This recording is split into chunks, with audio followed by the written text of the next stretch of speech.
நான் ஒரு வீட்டில் தங்கி இருந்தேன். அந்த வீட்டில் நான் 3 நாள் தங்கி இருந்தேன். 3வது நாள் எனக்கு பயணம். நான் திரும்ப அமெரிக்காவுக்கு போயிட்டேன்.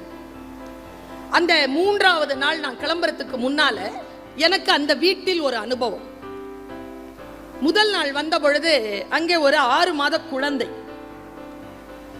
6 மாத குழந்தைன்னா அது எவ்வளவு அழகா இருக்கும்னு உங்களுக்கே தெரியும். பேரழகின் பெரும் பெட்டகம் அந்த குழந்தை. அந்த குழந்தை என்னை பார்த்து யாரை பார்த்தாலும் தவிக்கொள்கிறது. அப்படியே லட்டு மாதிரி இருக்கு. ஆனா சாப்பிட மாட்டேங்க. ஒரே அலம்பல். அவங்க பாட்டி சொன்னாங்க, அந்த குழந்தையினுடைய பாட்டி சொன்னாங்க, அவங்க அம்மா கிட்ட, சாப்பிட மாட்டேங்குது, நீ அதுக்கு ஏதாவது என்டர்டெயின்மெண்ட் பண்ண அதை சாப்பிடும், பாட்டு போடலாமா?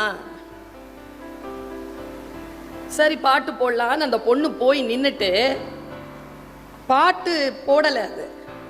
அது எதுக்கு பாட்டு போடணும், நானே பாடுறேனேன்னு வந்து பாடுச்சு அந்த பிள்ளை.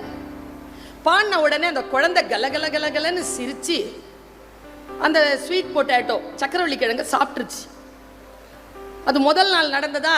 3வது நாள் வரைக்கும் 100 முறையாவது அந்த அம்மா அந்த பாட்டு பாடி இருக்கும் அந்த பிள்ளைக்காக.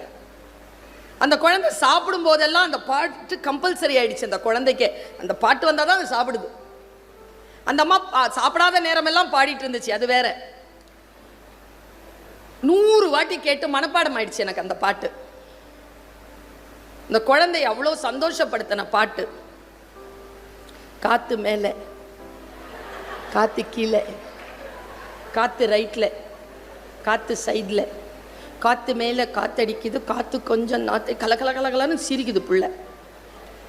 3 நாள் கழித்து வெளியில் வரும்போது நான் சொன்னேன் அந்த பாப்பாட்ட, அந்த பாப்பானுடைய அம்மாட்ட, ஆர்த்திங்க வா, இனிமேல் நான் மறுபடியும் இந்த வீட்டுக்கு வர்றதுக்கு எவ்வளோ வருஷம் ஆகுதுன்னு எனக்கு தெரியாது. புள்ள வளர்ந்துருக்கும் போது அது உன் பேச்சை கேட்க மாட்டேங்குது, அது ரசனை மாறி போச்சு, அது குத்துப்பாட்டு தான் கேட்குது, அது கெட்ட பாடல்கள்லாம் கேட்டுட்டு இருக்குன்னு சொன்னா அது அந்த குழந்தையின் தவறல்ல. 6 மாதத்திலேயே நீ அந்த மனதிலே அந்த ரசனையை விதைத்து விட்டாய், அதற்கு நீ பொறுப்பெடுத்துக் கொள்ள வேண்டும் என்று சொல்லிவிட்டு நான் வந்தேன். இதை ஏன் நான் இந்த அரங்கத்தில் சொல்லுகிறேன் என்பதற்கு விளக்கம் தேவையில்லை. நாம் எதை நம்முடைய தலைமுறைக்கு தருகிறோமோ அதை அந்த தலைமுறை முன்னெடுத்து செல்கிறது. எந்த ரசனையை நாம் அவர்களுக்கு விதைக்கிறோமோ அதை அந்த தலைமுறை தன்னுடைய கருதுகோளாக, அளவுகோலாக எடுத்துக்கொள்கிறது.